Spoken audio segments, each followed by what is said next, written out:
diria morki ane chol mo kunro morki ko ane chol chutong me ya mo kun di yeruan te ngwana nimbi te ngwan kenen penden te ro ngor yu pol miet jaru nwer kurwan yin te ngwan nimbi bo yidalo unde na ngor ena na bijak mo ko ke ron tabka ana bukan ke ka de tumbe ko wara karo mun ke bandi dana wune chol manjura ci piat pando chol biling yer ke be chol biling ruwane ja chol beleton pando upin ay chol beleton mar gwewo ga gun mabor mo kwena liap adun ko pit chol ko ja go twe mo kwe gule jai Tianga mar gwewo ga gun mabor mo kwena liap adun ko pit chol ko ja go twe mo kwe gule jai e ulong de no ga wa kad me jong bul ku marial manyindi ken kwer yalla chu yob je ken bir ku wit ma ulal la yen wo ga ju ko jin pot jini jer jot jang ma kur ma ko we kun na ki manyina ba ken tuang lal la chu yob jiri ni bir ku wit ma ulal la yen wo nyo do ko gunya jini jer jot When yalla chow yob yiri bir guwit maun lalla yena wo gaji ko jin puade jiri jir jode yanga mor gwa wo ga gun bor mu kwena liap adun ko pi chor ko ja go twe mu kwe gulig jai e ulong da no ga wa kad me jong bul kumrial manyidi yanga mor gwa wo ga gun bor mu kwena liap adun ko pit chol ko ja go twe mo kwe kulig jai e ulong den o ga wa kat me jong bul kumarial manyidi ken kwer yalla chu yob jiri ni bir ku wit ma ulal yen wo ga ji ko gunya yen jir jot ma jang ma kur ma ko we kun na ki manyina ba ken tuang lal chu yob jiri ni bir ku wit ma ulal yen wo ga ji ko yil po jini jer jode o gaga jer wo bichul tong mo kwe kuma to de tut ana ka ji tuny ma unwa lijer o gaga jer wo bichul tong me ya kuma to de tut ana ka ji tuny ma unwa lijer mo kwer ya la cha ping do yi tur kan mo kwe kunyalo majura chen no peng mo kwe ra no kwer ya la jemwan ene kin dog ma jeria nga jang no ngador mo kwe enong tuang lwa le jemwan andi ma ulwa lo gan anduar kulun bo jo wong li pane junu ya le ne ban chen mor chen magang lo ma tung bo ra ye koi panda jam ye nga du ko mo kwe ya le cha pi do yu tur kan mo kwe kunyal ma jura chen no peng mo kwe enong kwe ya le jemwan ene kin tong yi wener ya nga jang di nong ador mo kwe enong tuong lwa le jemwan o ga ka jeruan o yi chul tong me ya kuma to de tut o ga ka jeruan o chul tong mo kwe kuma to de tut ena ka ji tuny ma un lwa le jer mo kwe ya la cha pin tong yi tur kan mo kwe kunyal ma jura chen di nong peng mo kwe enong kwe ya le jemwan ene kan tong ma jeria nga jang de no ngador mo kwe enong tuong lwa le jemwan andi ma ulwa lo gan anduor kulun bo jowong li pane junub ya le ban jen mor jen gang lo ma tung bo ra ye koi panda jam ye nga du ko mo kwe cha pi do yi tur kan mo kwe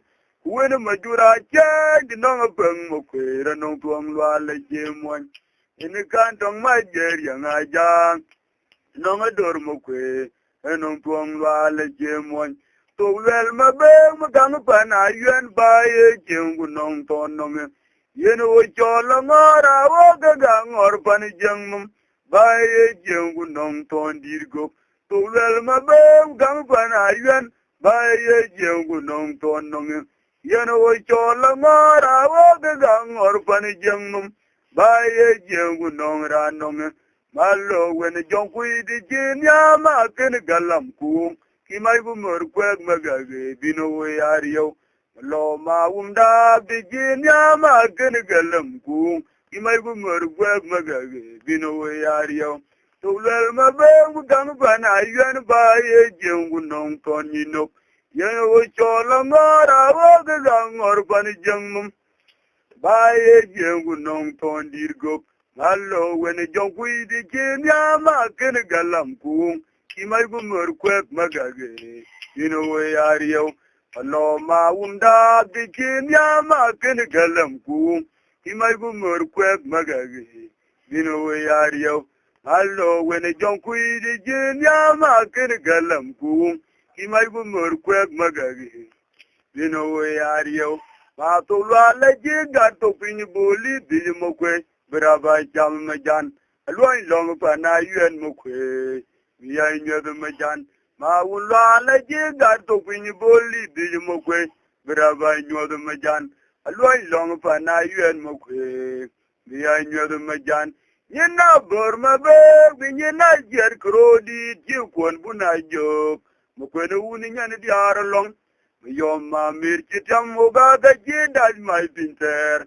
Ana ken kang nin du kuny ma ka wa mo kwe tung bi eliap. Milin kod wen ma dong oga ga jindal mai pinter. Ana ken kang nin du kuny kwa du wa mo kwe tung riyak pin. Ma tu le le jinga tu pin boli bi mo kwe. Brava cham majan. Alwai long pa na yuen mo kwe. Ya nyoru majan. Nyina bor ma be nyina jer krodi ti kon buna jo mo kwen wuni di adir long yom ma mir ti tam ga ga ji dai mai pinter ana ken kang ni ndu ku kwa do wa mo kwe tumir yau pin le no kor wen ma dong ga ga ji dai mai pin bai ana ken kang ni ndu ku pan me nyel bu kwe tum bi eliave. Yom ma mir jitam uga ga jidai mai pinter. Ana ken gang nindu kuny ma ka wa mo kwe. Tungir yau pin. Lino kod wen ma dong uga ga jidai mai pinter. Ana ken gang nindu kuny kwa do wa mo kwe. Tungir yau pin. Tointel wala kway te nyar ka ga jang melin ma wula la jike o nyang bag dirgo. Kwa bulo ta ba yi wen ma jong di ta ngong dit. Tointel wala kway te nyar ka ga jang melin ma wula la jike o nyang bag dirgo. Kwa bulo ga do yi wen ma jong di ta buny malel. Tointel wala kway te nyar ka jang melin kwer yalla jin o nyang bag dit. Kwa bulo ga do yi wen ma jong di ta ngong dit. Anadu wudi ma ulel ba ngor kwa pon mien mukwe. Irai koi le pot, koi tere ger kau. Anadu wudi morti togu kwa dia pon mien mukwe. Irai koi le pot, koi tere ger kau. Riai dano yi piara chon malin kor jigai. Man moja jegi ye niar bai ben jere tiu. Ga jorod bai po woi kau. Riai dano yi jonga di double ding mukwe. Man moja jegi ye niar pinya ben jere nyam kwe. Uga jorod bai po woi kau. Riai dano yi piara chon malin kor jigai. Man moja jegi ye niar pinya ben jere nyam. Uga jorod bai po woi kau.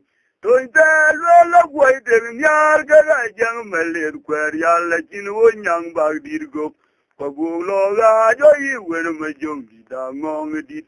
Tointel wala kway te nyar ka yi jang malin ma wala chi ke wo nyang bag dirtik. Kwa bulo ka bo yi wer ma jong di da buny maler. Anadu wudi ma wulwer ba ngor kwa pon mien mukwe. Irai koi le pot. Koi tere ger kau.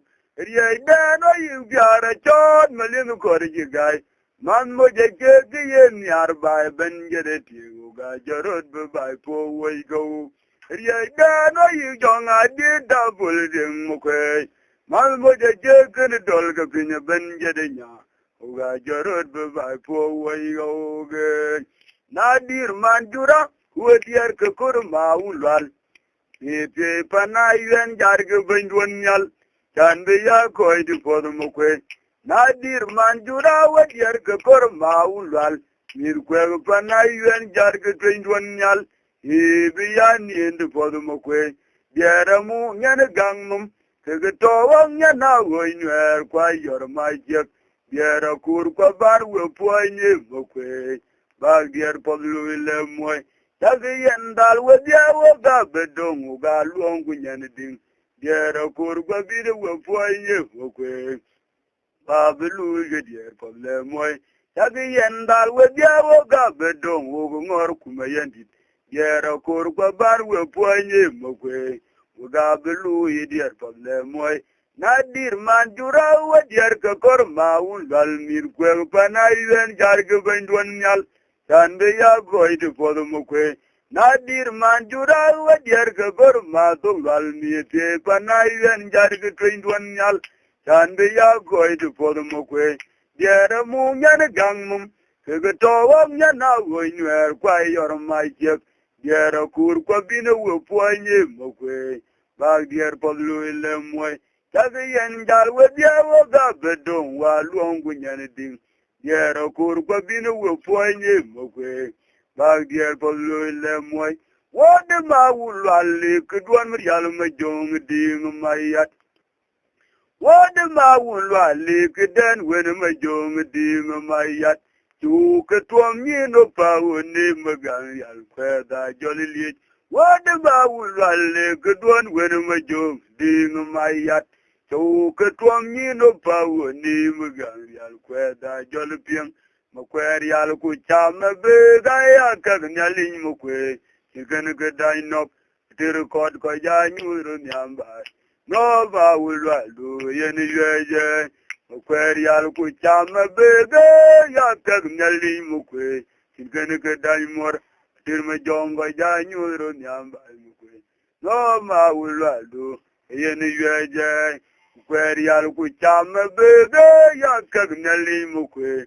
Chicken kedai nok tirma jongo ya nyuru nyamba mukwe. No ma wulalu yene yeje.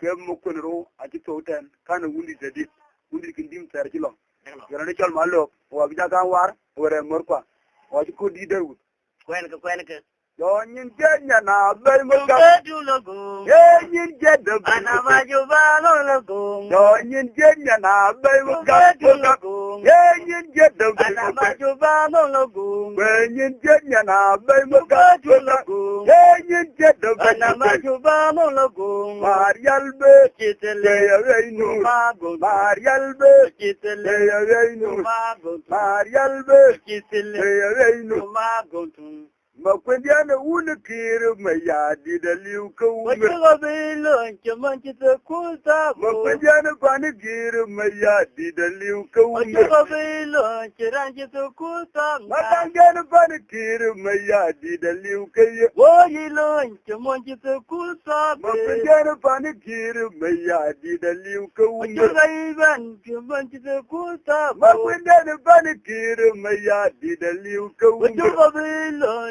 Monjita kuta be Jana pani tiri maya di da liu kau Woyilo chiranjita kuta be Kantura dan kinyi gom kode Yene wune yik makwanya Aja wunye jode chong Bagroti ete payam den belinga e panetun Buma den na yong payam wuna gutiara chinangul Tijog yang madiuk Manjura dat kinyi gom kode Yene wune yik makwanya Aje wunye jode tang Bagroti de payam den belinga e timutun Buma den na yong payam wuna guzyara jinangul Tijojeng madiugi Matawala buwa Anara jirago kepakatura Dubai Purwa gaunu bajure malal ki kore chegal majongit Wana mukunyal Makwana liabuwa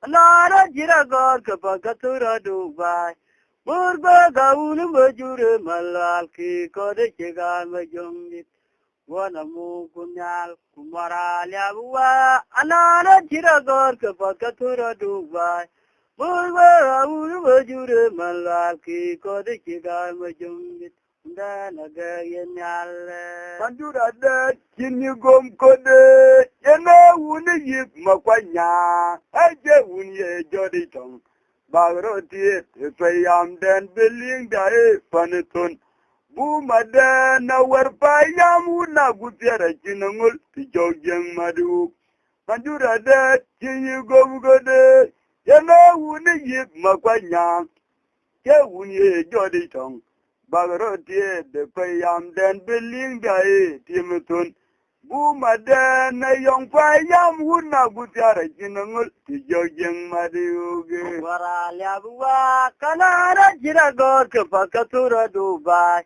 Murgo kaunu bajure malal ki kode chega majungit wana mu kunyal makuna labwa anara jira gor ke pakatura dubai Murgo kaunu bajure malal ki kode chega majungit wana mu kunyal makuna labwa anara jira gor ke pakatura dubai Murgo kaunu bajure malal ki kode chega majungit Danaga yenale malungu kuy welni o amay mor panijeng ye wen kuy welin kero anu motu timanyan dol jibul yakache mor magagina majbe ibiel korbay ko timaratun mukwe nene dinga ya yo tok many maulalda evenan ke kunyurial timanyan dol jibul yakache mor magagina majbe ibiel korbay ko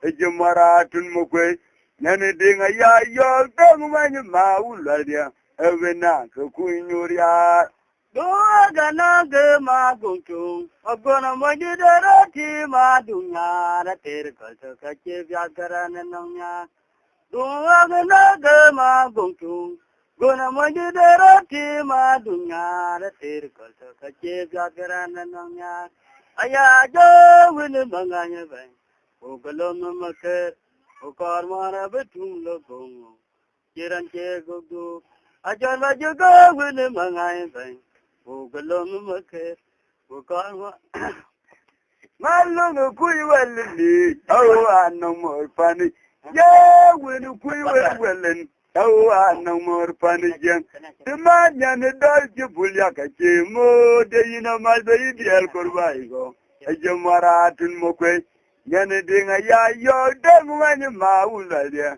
evena ko kuy urya timanyan dol jibul yakache mor magagina malbe ibiel korbay go ejamaratun mokwe Nyane dinga ya yo demwany maulada evena ko kuy urya Doga naga maguntung Agona majidara ti madunya Ratir kalta kache vyakaran nangya Doga naga maguntung Gona majidara ti madunya Ratir kalta kache vyakaran nangya Aya jar wini mangay bang Ugalom makar Ukar mara betung lobong Jiran che kudu Ajan majaga wini mangay bang Ugalom makar Ukar mara betung lobong Jiran che kudu Anigiriani banene tokawo Makana yakawo Oyi nyan kwaba tokawo Oyi timba datakawo Mwani guda tokawo Jol dira danga Bagdi de kede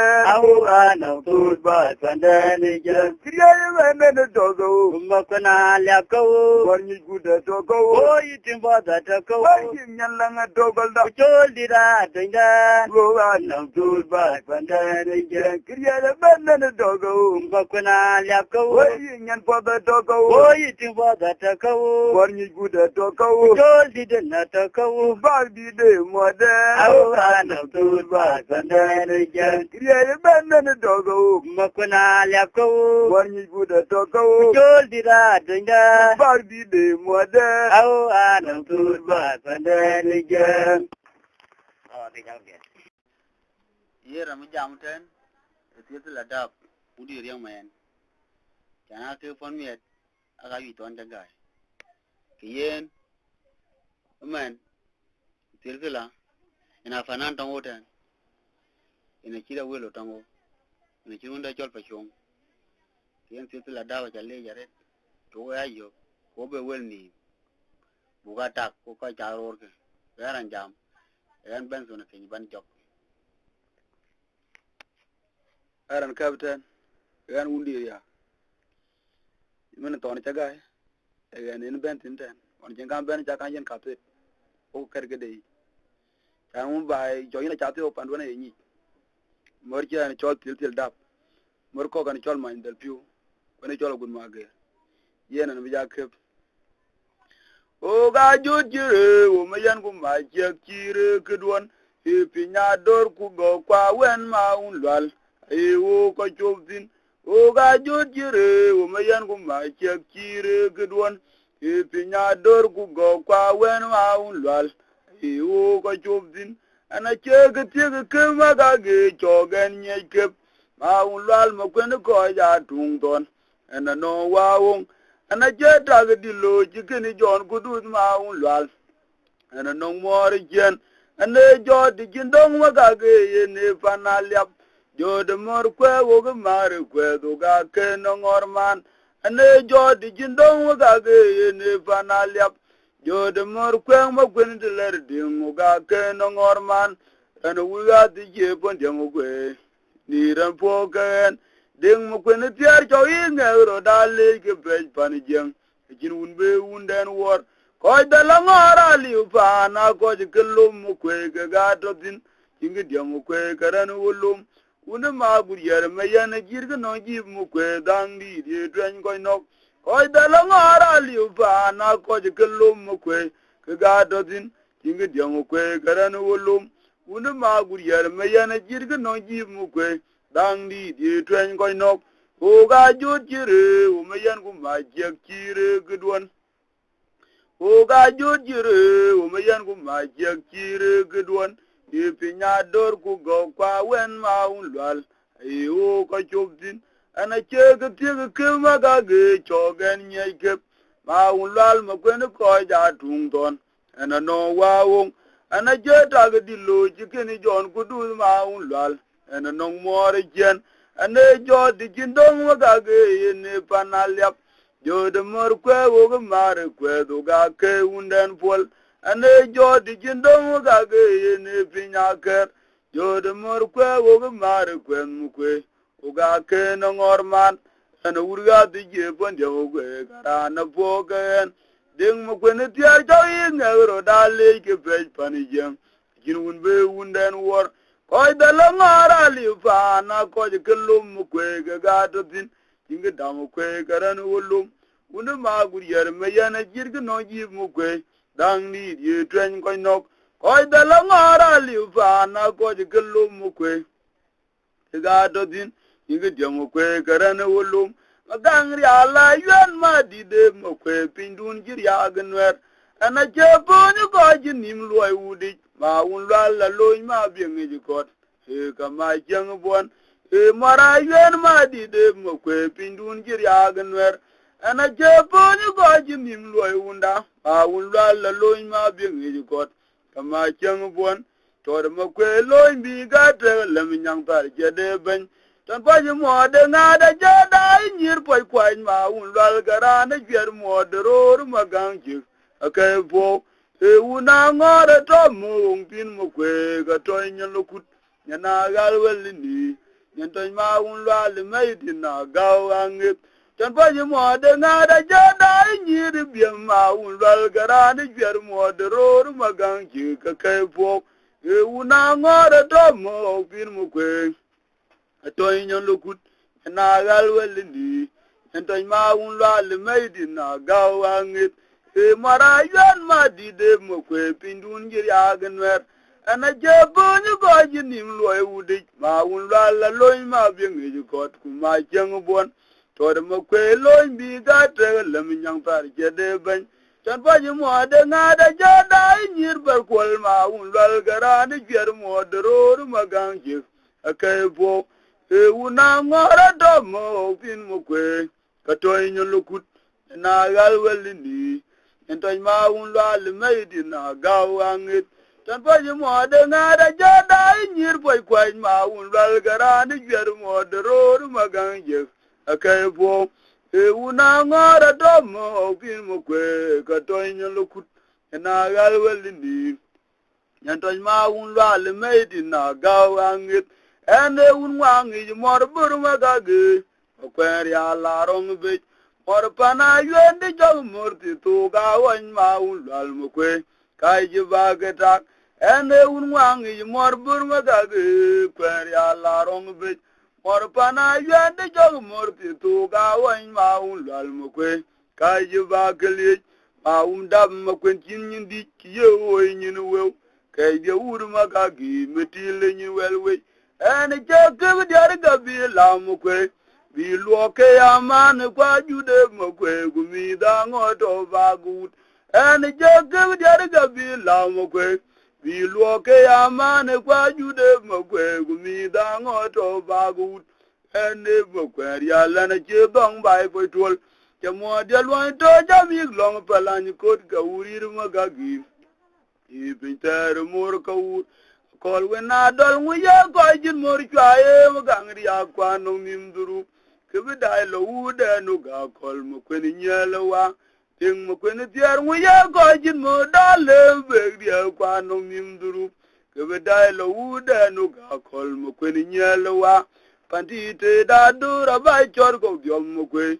Kuju kogu awo gayi mandel piu min yello garur jol gepin kiran jwa yanda mu kwera no mor jen kan tin jar goy go gal jwa yi ga dungu juba go wa ko ngor wudi kiran jwa yanda mu kwera no mor pot kan tin jar goy go gal jwa bin ga dungu juba go wa ko ngor wudi ene un wangi mor burma ga ge kweri ala rong be.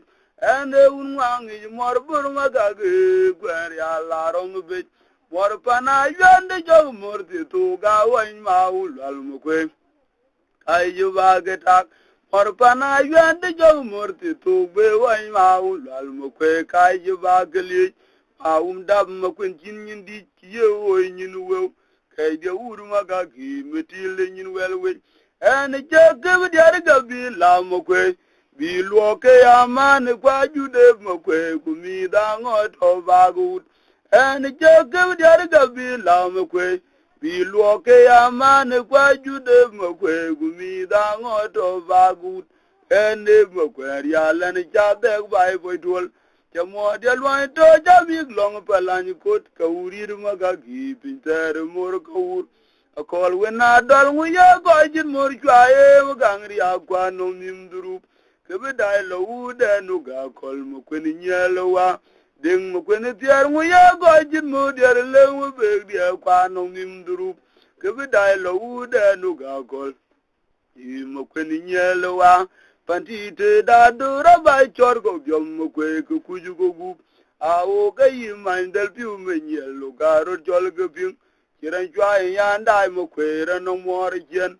Kan ti jar goy go gal jwa yi ka tungu juba wa ko ngor wudi jiran jwa ya lir mu kwe era no mor pot kan ti jar goy go gal jwa yi ka tungu juba wa ko ngor wudi ane magang ne jode pan ma tiang ma ulal ina ya jor ga par ma tiang di de mu kwe jon biliu ane magang ne jode pan ma tiang ma ulal na ya jor ga ban ma fiangi de po kwe joni biliu uda ju do pore jong ma jang ma ulal bu wal kang lu tinda peli to ni ko go ga ye le jam mi chon mo kwe kaman kwan chir ko to lel ma kwe ni ya na ya ngor kwa jam mo kwe til dap mai mo duan ma ga gi binu da ping ma ulala che mor gol jir ya go mo kwe ne tya ga ke po to lel ma kwe ni ya na ye kwa de jam mo kwe til dap mai mo duan magagi kwe binu dai ni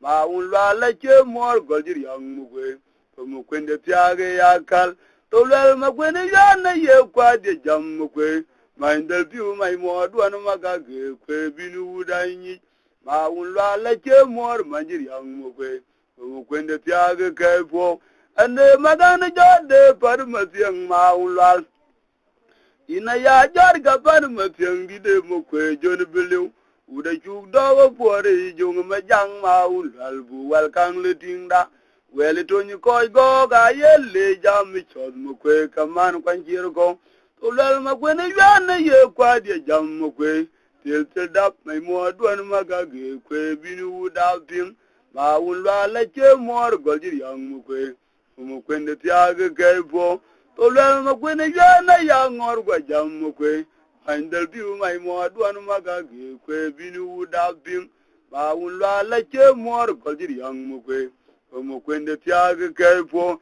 e ku gar ko lam tu da no ga yan melwen mu kwe te melwen ga mai che e gurwo ko lam tu da no ga dol melwen mu kwe ten melwen ga mai je alam den ji jer yol mi to gol me yan ton mu kwe alam dun ji jer yol mi to gol me yan ton mu kwe jeng wa e we ga go rai pol bai ba lwe da lwe na ya ye chola wer kwe ku cho ke ga ma un la kwe lwe mu kwe dia ina ya kong leng ra bu kwe wor nyin di cho ke alem mo kwe go de nrangu malang mediel ko la dol la mo no cho jor ku bang ana kin joru ra tu gi ana no ba gu ana kin joru go tiar ku din mu kwe ke ga ya ut aga ka wor dor ko ba e ke go chirdin ana kin joru ma ga gi ana no ba gu ana kin joru go tiar ku din mu kwe ke ga ya ut aga ka wor dor ko ba e ke go chirdin e gurwo ko lam tu da no ga yan melwen me jar ter melwen ga mai je e gurwo ko lam tu da no ga yan melwen mo kwe ter melwen ga mai je alam den ji jer yol mi gol me yan ton mo kwe yang wa e we ga wo rai bo ba ba lwe da lwe na ya ye chol wer kwe ku cho ga ma u la kwe lwe mo kwe dia ina ya kong le ngera bo kwe wor nyin di choke alem mo kwe go de nrangu malang mediel ko la wai mangara mo non cho jor gu bang ana kin joru ratugi ana non bagut ana kin joru go jar gu di mo kwe ga ya ut aga ka wor dor ko ga e ke go jirdin e bong da na ba yo ma wo jalel ba yong mo kwe e bong ayu na ben yang mor kwang marialu majong ding ye dan jiralew e bong da na ba yo ma wo jalel ba yong mo kwe ne ngwang jen mo de tin yang mor kwang marialu majong ding ye dan jiralew ane ko yok na go wenyin ba yo du chagara nong men ki jan kongret ne ben gar yam be gi ne ding nong ti ma un la ya garam walwil ane ko yok na go wenyin ba yo du chagara nong men ki jan kongret ne ben gar yam be ba je ding nong ti rana ya garam walwil e bong da na ba yo ma wo jalil ba yong mo kwen ni bong ayu no ben yang mor kwang marialu majong ding ye dan jiralew e bong da na ba yo ma wo jalil ba yong mo kwe ne ngwang jen mo de din gamor kwang marialu majong ding welin ye dan jiralew ane ko yok na go wenyin ba yo du chagara nong men ki jana kongret ni ben gar yam be ba je ding nong ti ba un la ya garam walwil ane ko yok na go wenyin ba yo du chagara nong men ki jana kongret ni ben gar yam be ba je ding nong ti ba un la ya garam walwil yo mor wa ma yan din mo kwenti to ki de kana ye wo yo on pyar jang mo kwe ko gor wor chu aye yo bongi loy drengu nya wa pa na yen le imbi ya chu lu mong ran ji cha ko ko ikin yal be imbi ya chu li di mo kwe je cha ko pa no un adun ma lo mo kwe ne tier a wo ga birio chir ma ul mo kwe ma ja ran ji no ko twat mo kwe karana ger gunyin bininu alwal mo go mor mir bai per chira wo ga birio din ma ul Gwene ma jagran jin wo ge par mo gwe karana ger gunyin bininu yo mor wa ma yen din mo kwenti to kide kana ye wo yo piari jang mo gwe ko gor wo ju aye yo bongi lo drengu nya wo pa na yen le imbi ya jul mo ngan ji ja ko ikin real be imbi ya jul di mo gwe je ja ga panun adun ma lo mo kwene tier awo ga birio jir ma ulal mo kwene ma jagran jinu wo ke par mo kwe karana ger gunyin bininu lwal mo gog mor mirbai wer chira wo ga bir yotin ma ulal mo kwene ma jagran jinu wo ke par mo kwe karana ger gunyin bininu yal be mo kwene ma bora pian mo kwe e ko a char ji yol jemel mo kwene pier jek yal be mo kwene ma bora pian mo kwe ko a char ji yol jemel mo kwene pier jek ina nier ma gur wel ni ma kure jingol a ke ga matin mo kwandi me ja jana ye dai tior ko kali e dara to ngor tin mo kwe ba e dorten i to bin mo kwe ba e banador ma kon madir o ga ke bi yar yal be ku yi bani den mo kwe kwarum jo gwa jol go bin ke da ke bi ya ni jo mu ya wo mo kwe ku ken abaga ya tuang ma je o ma jang gwemdi ai ma guru gwemdi mai da jelo e ma nya gwar ku ma jilim ga kan ga tu jo yilo ma je ga ne ja ye jo mor ma je tan jo nya tan ke ne gi mo kwe mor ke be tan jo nya man ke ne gi nyar mo kwe be je ra do mor pan ma jang jo di yeno wondian tu nguyen gang jor jal we tin ma ga gi ku ya viet mor ma ji den jong ya man ga ne gi ye mu ku be jera do mor pan me jang jo di yen won yen tu nguyen gang jor jal we tin ma ga gi ku ya viet yal be ma ku ne ma bora tan ma ku ko a char ji yol jemel ma ku ne pir je el kan wadal men murcha akama dal jam ko jama tum jok prin ken yalla jay chol jon en ko koy to wir chiro lwel werwel yo pot ka jut a chak la ping wi ko ka dai ka nyin a chi dai uk angor ko ka che jam lwel ko ka che jam wer kera loy ko garil en juri tong abe ma paja uti cho pot tin wer anyike na chi jotong gola ku kaja be bi dukiana kera chi we kwana kan wi